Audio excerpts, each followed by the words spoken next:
근래 곳곳에서 법화경에 대한 관심이 상당히 고조되어 있습니다.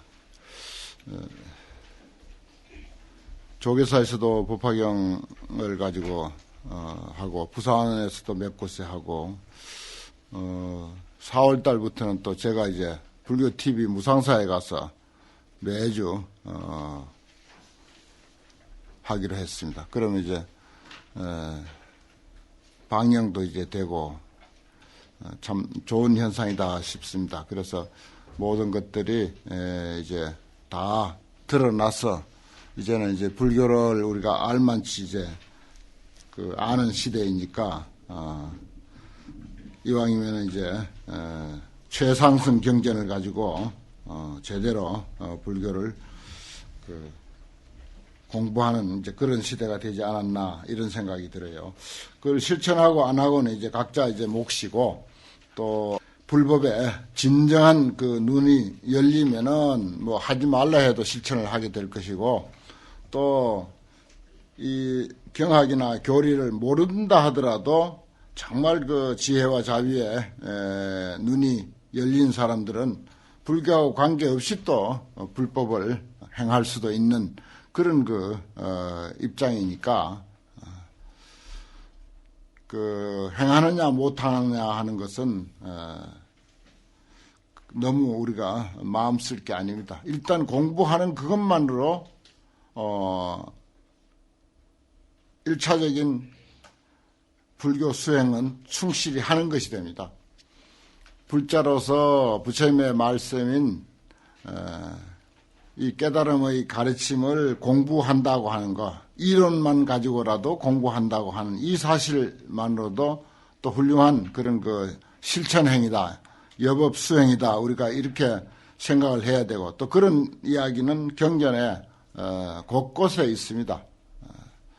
특히 법화경이야 뭐 오종법사를 이야기할 때 수지 경을 안 읽어도 지니고 다니는 것만으로도 법사다, 수행이다. 그 다음에 읽으면은 이제 독법사, 독수행, 송 외우면은 한 구절이라도 외우면은 그건 이제 송법사, 송수행이 되는 거죠. 그런 어떤 긍지와 자부심을 가져야 됩니다. 해설하면 더 말할 것도 없고 서사 사경을 한다 하면 뭐 그건 더 말할 나위 없이 그것도 법사이면서 또한 수행입니다. 좋은 수행이에요. 이제 그런 과정에서 정말 진정한 이제 일불성의 지혜의 눈을 뜨게 되는 것이고 또 관세음보살의 자비의 눈을 뜨게 되는 것이고 이제 그렇습니다.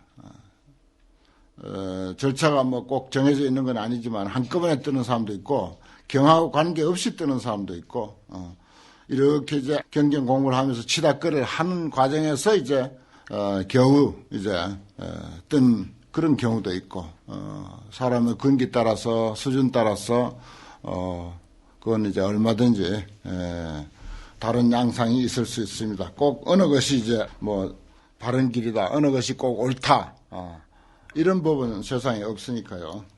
그러니까 다 열려 있습니다. 각자 자기의 그 능력 따라서 자기의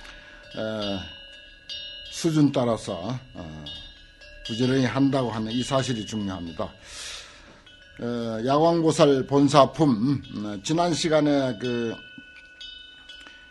경전이 얼마나 위대한가, 특히 법화경이 다른 경과 비교해서 어떠한 차이가 있는가 하는 것을 12호장을 이제 우리가 막 앞에서 이제 살펴보았는데 거기에 수많은 밤하늘의 별들 중에서 달이 저렇게 크게 뚜렷하게 세상을 비치듯이 다른 모든 경전은 그 많고 많은 작은 별들과 같다면은 법화경은 달과 같다 이렇게 표현을 하고 있어요.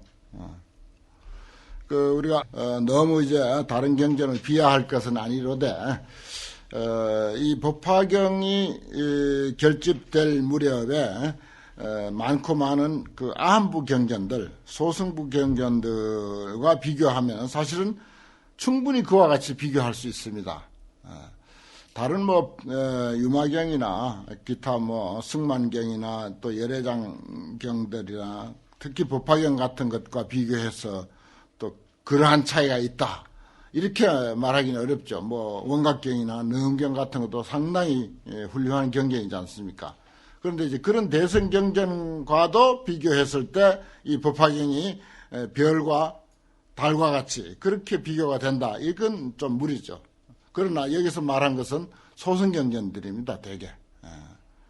그 당시 이제 많고 많은 그 소승경전들이 있었으니까요. 그 아흔부 경전들은 수가 얼마나 많습니까? 참 많거든요. 한 줄짜리 경에서부터 반 페이지짜리 경, 한 페이지짜리 경, 어떤 것은 대여섯 장짜리 경전, 이런 많은 그런 소승 경전들이 있는데, 아흔부 경전 들춰보면 그렇습니다. 그런 경전들 중에 이 법화경은 그야말로 별과 달과의 그 어떤 차이와 같다. 이런 표현을 했습니다. 그런데 이제 이런 점에 대해서 우리가 좀 확실하게 좀 더 말씀드리고 싶은 것은 근래에 이제 교통수단이 좋아져서 남방에 가서 공부하고 오신 스님들도 많고 일반인들도 상당히 많습니다. 그래서 이제 불교, 근본 불교를 숭상하는, 자기가 이제 공들인 것이 이제 일단은 좋고 애착이 가니까요. 그 우열은 그만두고라도 내가 마음 쓴 것, 그게 좋게 느껴지는 거예요. 그걸 주장하고 싶은 것입니다. 이건 인지상정입니다. 아무리 소승경전이라 하더라도 어려운 태국이나 인도나 미얀마나 이런 데 가가지고 한 10년간 예를 들어서 소승경전 공부를 하고 왔다 하면은 얼마나 고생이 많았겠습니까? 언어가 제대로 통합니까? 그런 데서 시름시름 하면서 10년간 정도 공부하고 왔다 하면 그거 애착 안 할 수가 없어요. 누구라도 애착하게 돼 있습니다. 애착하다 보면 다른 것은 배척하게 돼 있어요.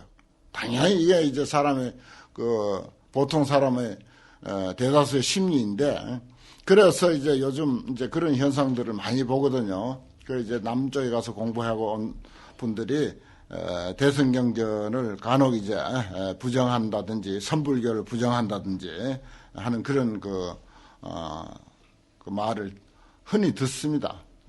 그래서 이제 그런 데 대해서 이제 잘 모르는 사람들은 이게 어떻게 된 건가 아주 궁금해해요. 그게 이제 부처님의 친설이 무엇이냐 했을 때는 아무도 이 경전이야말로 진짜 부처님의 친설이라고 장담할 수 있는 경전은 없습니다. 아흔부 경전이 아무리 부처님 친설이라 하더라도 그것도 성문화되기까지 300년이라는 세월이 걸렸습니다. 300년. 부처님이 열반하시고 300년의 세월이 지난 뒤에서 비로소 문자로 써졌어요. 그러면 구전으로 아무리 머리 좋은 사람들이 그대로 외워서 전하고 전했다 하더라도 300년이면 옛날 30년을 1대로 잡았거든요. 10대가 지난 뒤입니다. 10대. 30년을 옛날 1대 하면 30년을 치거든요. 그게 10대가 지난 거야. 그거 다 무시하고라도 최소한도 5번, 6번 전해온 거야. 그래서 비로소 성문화 됐거든요. 그러면서 그 개인의 감정과 개인의 깨달음과 또 개인의 어떤 생각 이런 것들이 가미가 틀림없이 됐을 것이고 마음에 안 드는 것은 뺐을 것이고 그런 과정이 틀림없이 있었을 거다 이렇게 보는 거죠. 그래서 엄격하게 말하면 대승경전이나 소승경전이나 경을 결집한 그분의 어떤 안목과 깨달음에 의한 것이다. 물론 이제 부처님의 그 가르침이 전성되어 와서 그 근본 정신은 변함이 없지만은 거기에 이제 각색이 되고 온갖 감이 되고 가감이 된 거 이건 틀림없이 후대에 그것을 이제 편찬한 사람, 결집한 사람의 그 영향이 틀림없이 컸을 것이다. 여기에 보면 이제 예를 들어서 부처님과의 그 대화 이런 것 이외에 경가가 말하는 것, 제3자가 이야기하는 것이 상당한 양이 있지 않습니까? 그런 것은 순전히 그야말로 결집한 사람의 그 생각이거든요.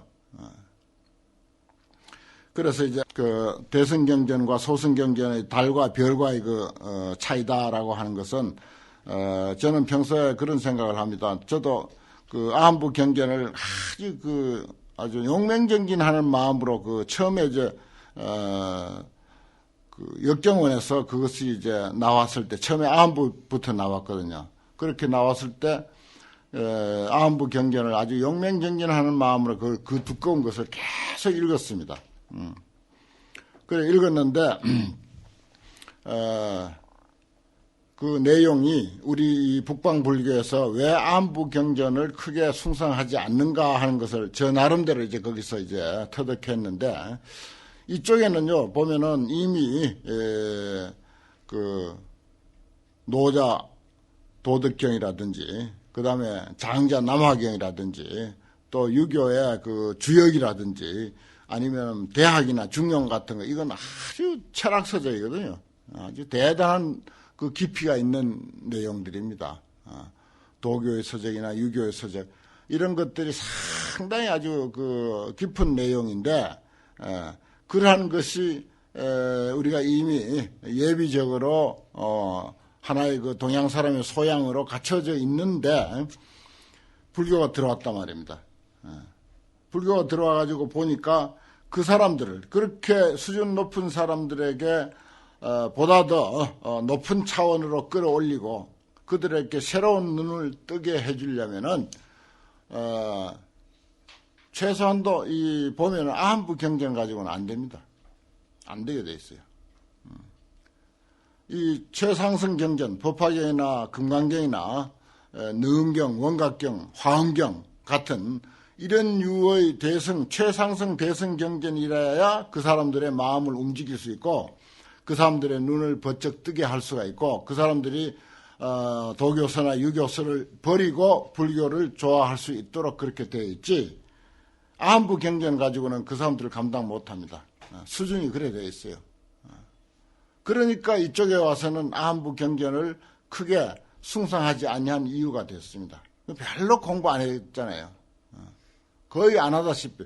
번역은 다 해놨어요. 부처님 경전이니까 무조건 번역은 해서 대양경 속에 들어있지만은, 그렇다고 그걸 뭐 열심히 주석서 한 권도 없습니다. 안부 주석서 여러분들 보셨어요? 안부 경전의 주석서는 없어요.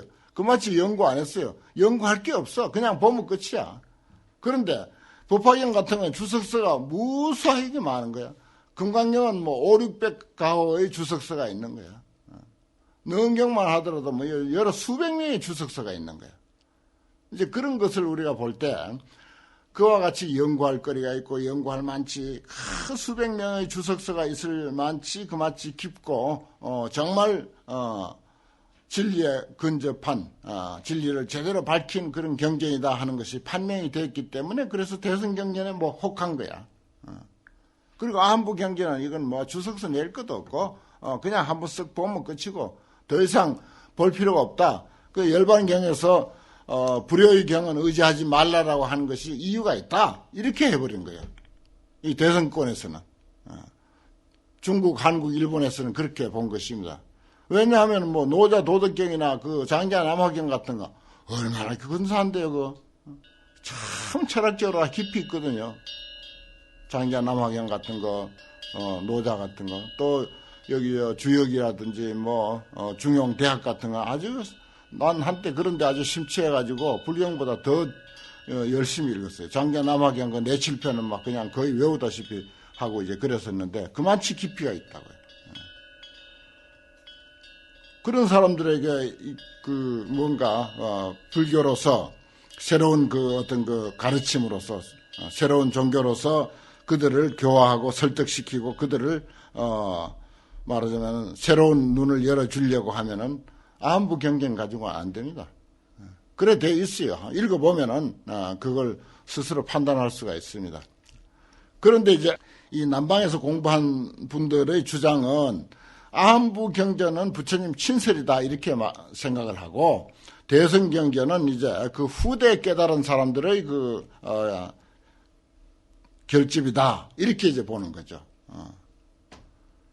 처음에 말씀드렸듯이 안부 경전도 사실은 300년 이후에 결집됐기 때문에 꼭 부처님 친설이다라고 하기는 어렵습니다. 그래도 가깝긴 하죠. 아무래도 틀림없이 가깝습니다. 부처님 친설에 가깝긴 하지만 그것도 친설이라고 하기는 무리가 있어요. 300년 뒤에 그게 성문화되는데 어떻게 그걸 친설이라고 할 수 있습니까? 친설이라면 부처님 직접 썼어야지. 그러면 그 다음에 이제 좀 더 다른 그 시대에 맞는 안목으로, 보다 깨어난 그런 그 안목을 가지고, 부처님의 그 올고전 정신을, 현대적으로, 표현한 것. 그 시대 사람들을 능히 계도할 수 있는 그런 그 새로운, 경전이 필요하다고 해서 만들어진 게 소위 대승경전이거든요. 그렇게 이제 두고 볼 때 그 사실 여기서 표현한 대로 그 아함부 경전과 법화경과의 그 차이는요, 충분히 이해가 가요. 많고 많은 별 가운데 달처럼 뚜렷한 것이다. 그렇게 비교를 해놨지 않습니까? 다른 경전은 별과 같고, 이 법화경은 달처럼 그렇게 뚜렷하다. 이제 그런 비유가 이제 10가지나 나오지 않습니까?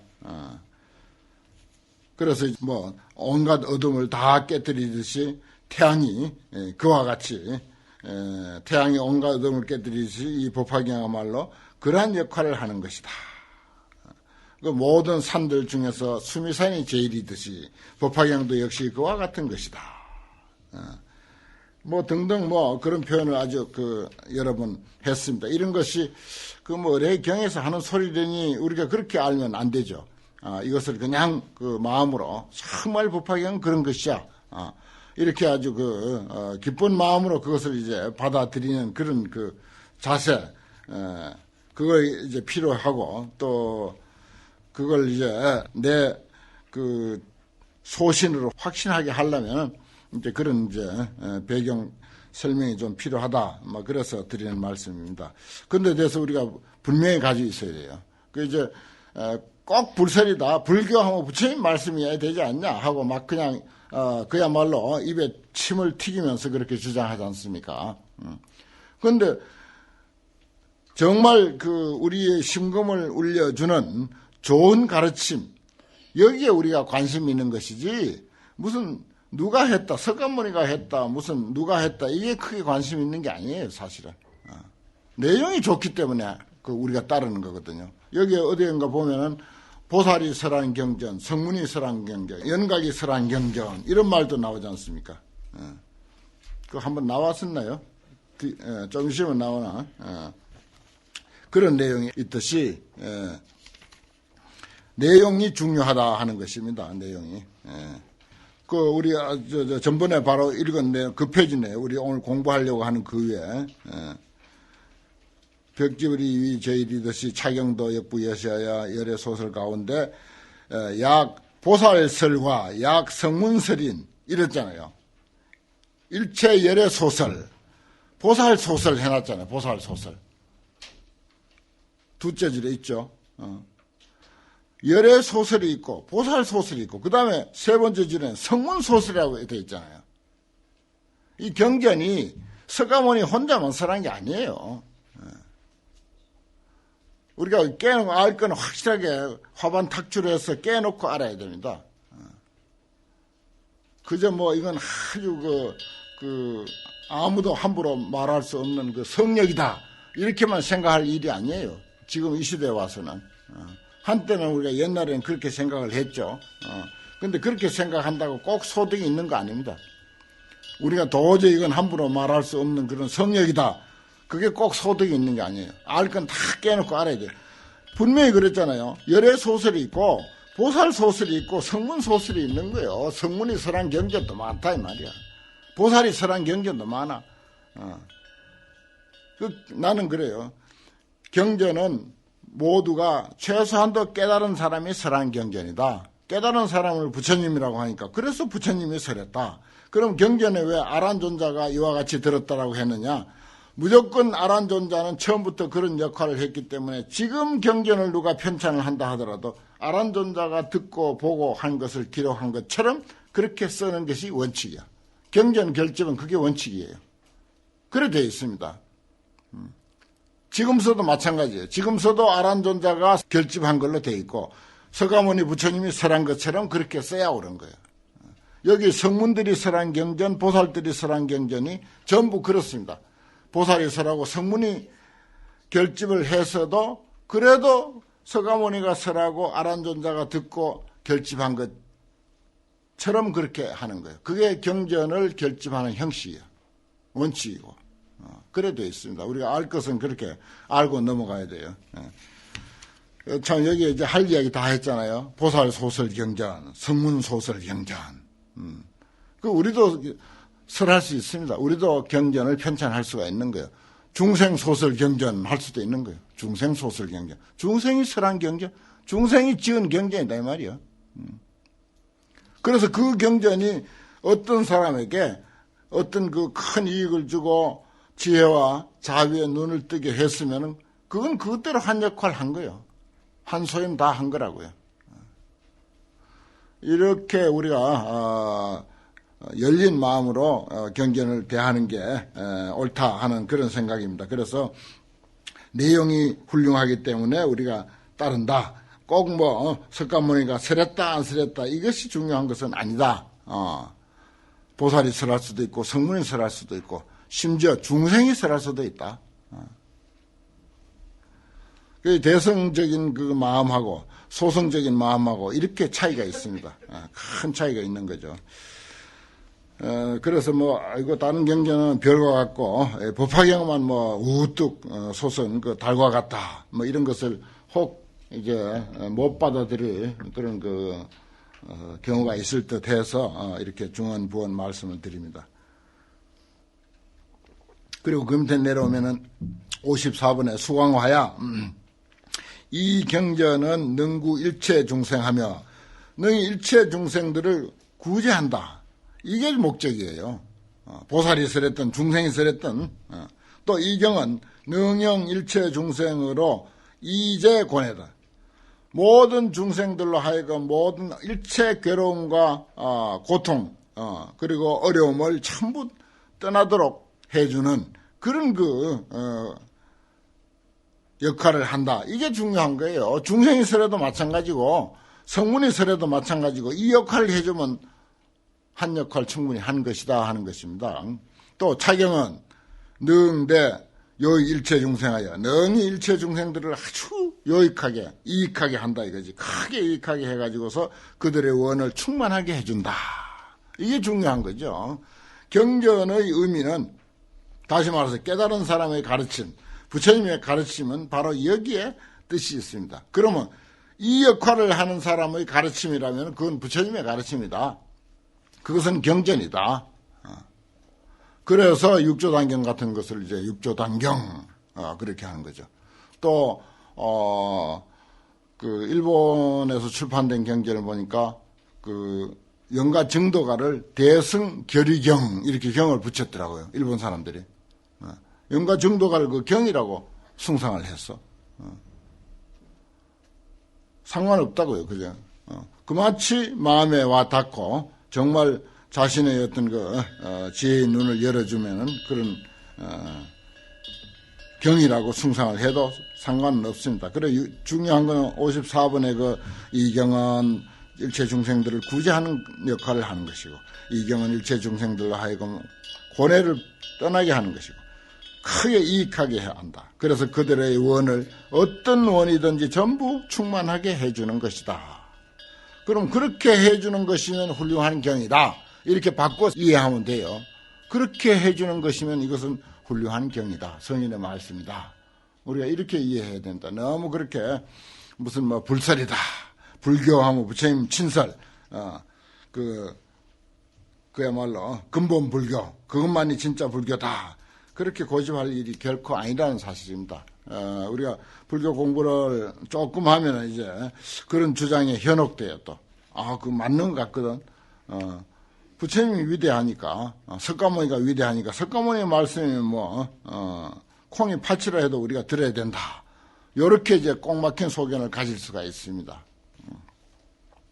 그 다음에 이제 또, 법용 12유장, 내가 그랬어요. 법법자, 쓸용자. 법의 작용으로서 12가지 비유장인데, 시원한 못과 같아서 능히 일체 모든 목마른 사람들을 충만하게 한다. 목마르고 물이 부족한 사람들을 만족시키며, 그 다음에 두 번째, 한자 득화.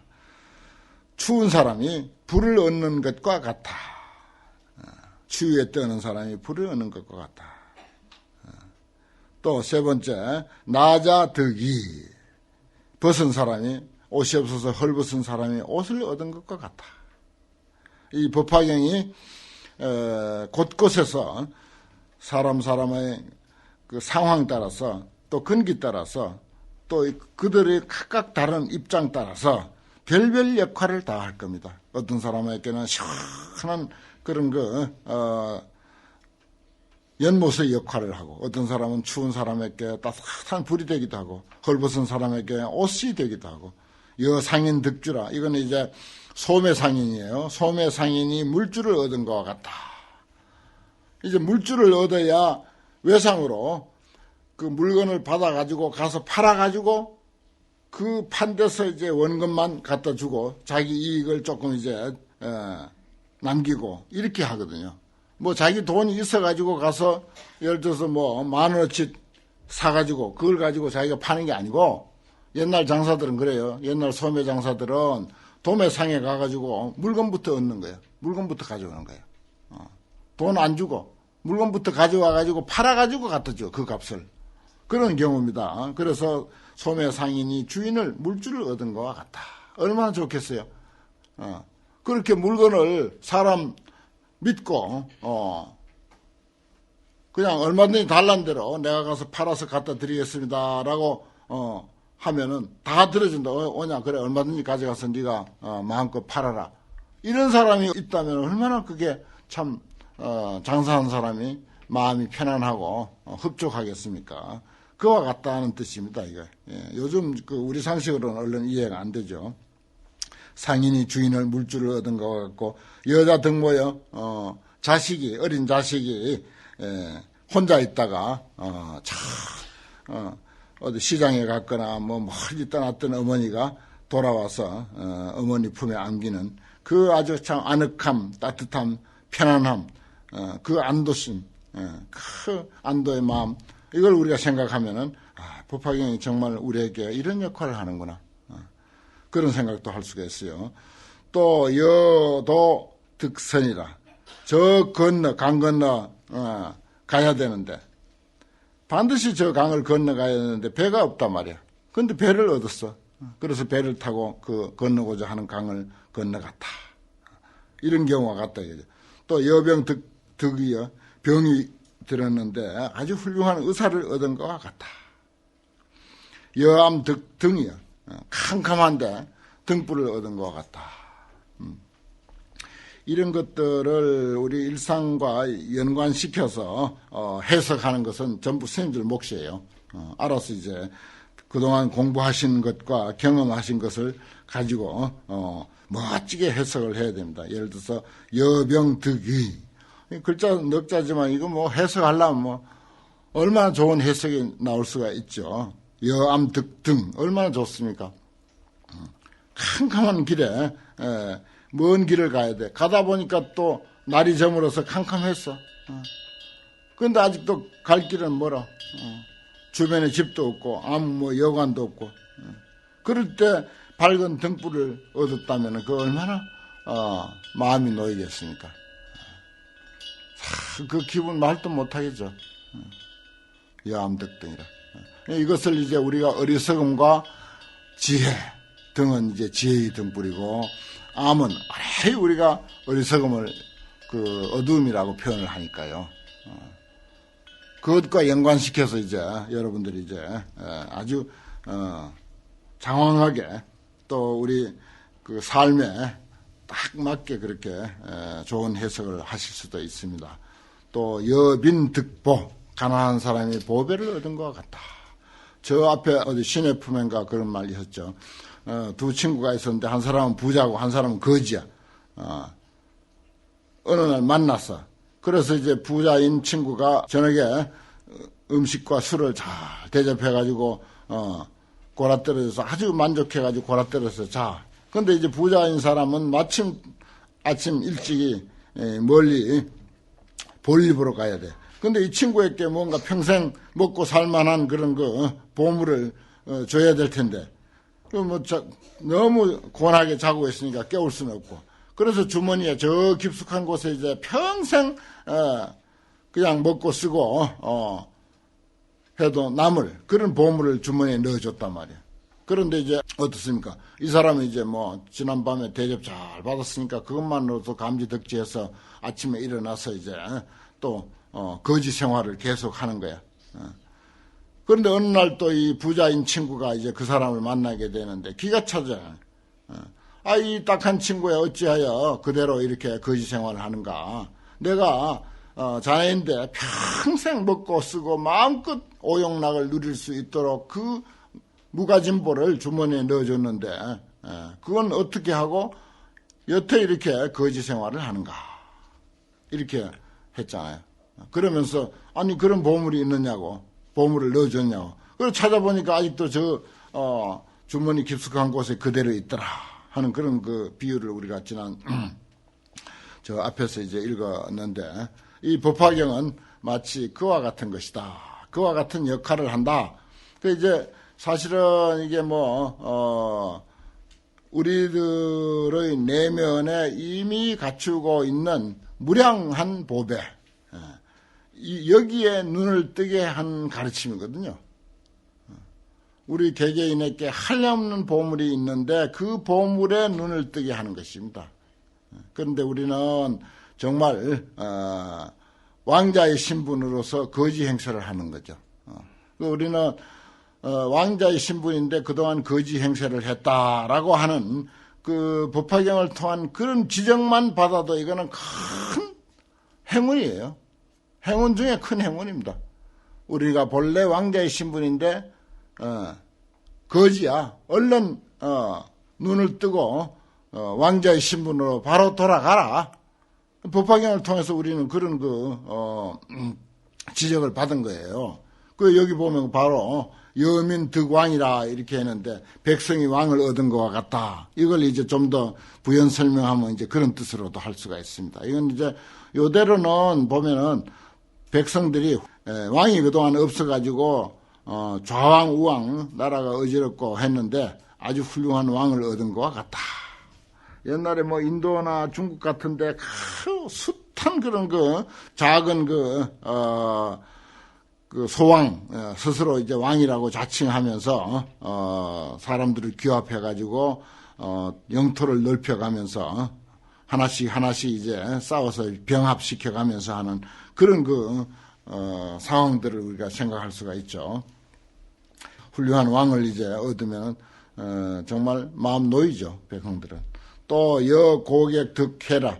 이게 이제 고객이라고 하는 이것도 역시 장사꾼입니다. 장사꾼이 바다를 얻은 것과 같다 그랬는데, 이제 바다 건너가면은 자기가 이제 가지고 있는 물건을 몇 배의 어떤 이익을 남길 수 있는 그런 경우가 있죠. 예를 들어서 이쪽 지역에는 흔한데 저쪽 바다 건너 나라에는 없는 물건이다. 그럼 몇십 배 남길 수 있겠죠. 그런 경우 장사꾼이 바다를 얻은 것과 같다. 그 다음에 제암이다. 마치 횃불이 어둠을 제거하는 것과 같다. 이렇게 해서 12가지의 법의 작용, 법용 12유장, 내가 그래서 그렇게 제목을 붙였어요. 법용 12유장이라고. 이렇게 이제 12가지 비유로서 이제 이 법화경의 위대함을 이렇게 밝히고 있습니다.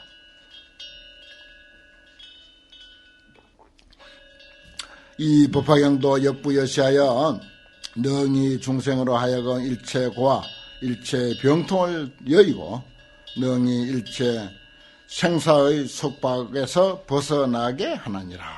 풀 해자죠. 일체 생사의 속박에서 벗어나게 한다.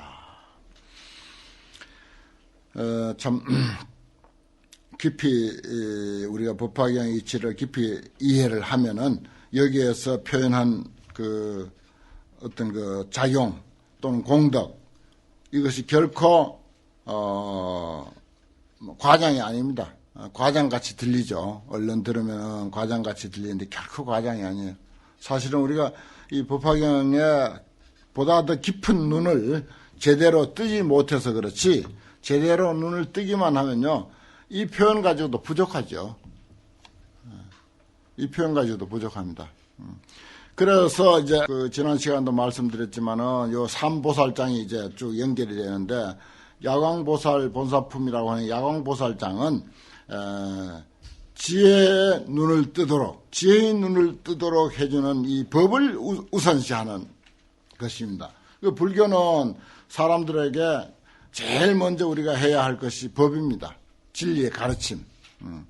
진리의 가르침을 나누는 것이 제일 첫째 목적이고, 그 다음에는 이제 여기서 이제 법화경에도 계속 이제 그런 게 나오지만은 중생의 온갖 고난, 일체 고난, 굶는 사람에게는 밥이 되고 또 병든 사람에게는 약이 되고 의원이 되는 그런 역할까지도 이제 해야 하는 것, 이것이 이제 2차적인 일이죠.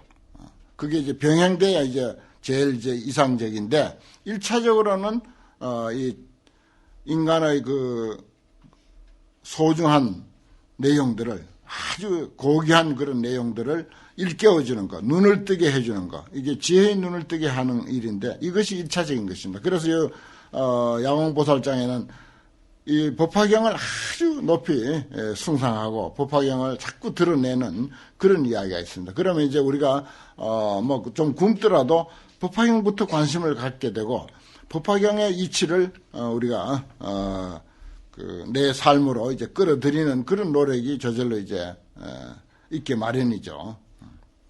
그래서 이제 법화경을 이렇게 높이 숭상하는 것입니다.